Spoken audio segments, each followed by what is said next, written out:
À cause de l'incompétence du premier ministre et de la mairesse libérale de Montréal, le temps d'attente pour un permis de construction a doublé et le loyer a triplé.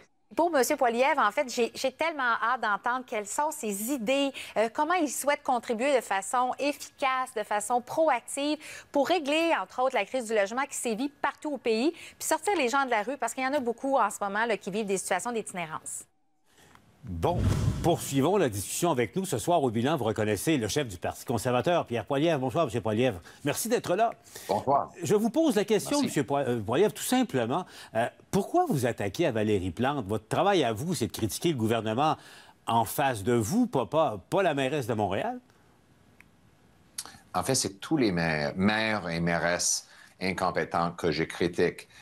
Et le problème, c'est que le gouvernement fédéral verse 5 milliards de dollars chaque année aux bureaucraties municipales qui empêchent la construction.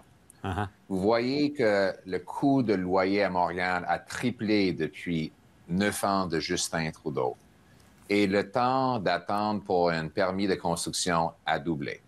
Le gouvernement fédéral finance la bureaucratie qui empêche la construction à Montréal, à Toronto, à Winnipeg, à Vancouver et j'en passe.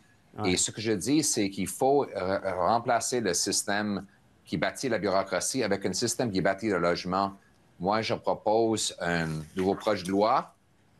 C'est ici, c'est 356. La mairesse veut mon plan. C'est dans le projet de loi voté aujourd'hui qui va inciter les municipalités d'accélérer les permis de construction en leur donnant plus d'argent si elles permettent plus de construction et moins d'argent si elles l'empêchent. Donc, c'est ça le gros bon sens et ça s'applique à tous les maires et mairesses. Mme Plante s'est engagée hier, vous avez vu ça, là, de réduire le temps d'attente pour des permis à 4 mois. Là. En ce moment, c'était entre 18 et 24 mois, là, presque 2 ans dans certains coins. Mais donc, en 4 mois, là, si elle réussit, est-ce qu'elle va passer le test Poilievre? Oui, parce que si, dans mon plan de gros bon sens, ça dit que les municipalités doivent permettre 15 plus de construction. Si elles réussissent, elles continuent de recevoir l'argent fédéral. Si elles dépassent le but, elles reçoivent davantage une bonus. Et si elles n'atteignent pas le but, elles perdent l'argent. C'est comme on paie des courtiers immobiliers ou des bâtisseurs de maisons, on paie pour chaque maison.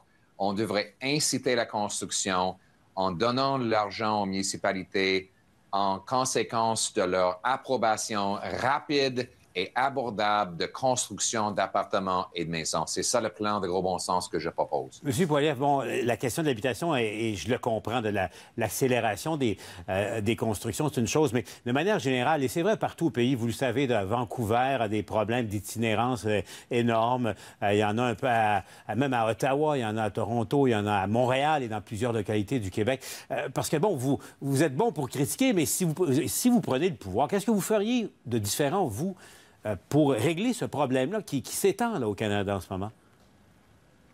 Mais le projet de loi que je viens de proposer, c'est une loi qui vise à bâtir de logements et non pas la bureaucratie. Alors, définissons le problème.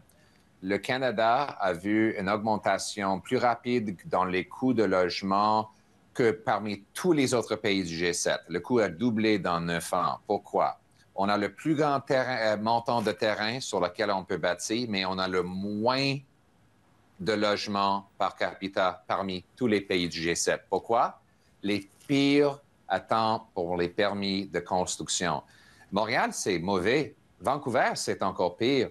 La bureaucratie et les taxes à Vancouver ajoutent 1,3 million de dollars pour chaque nouveau logement. Chaque logement.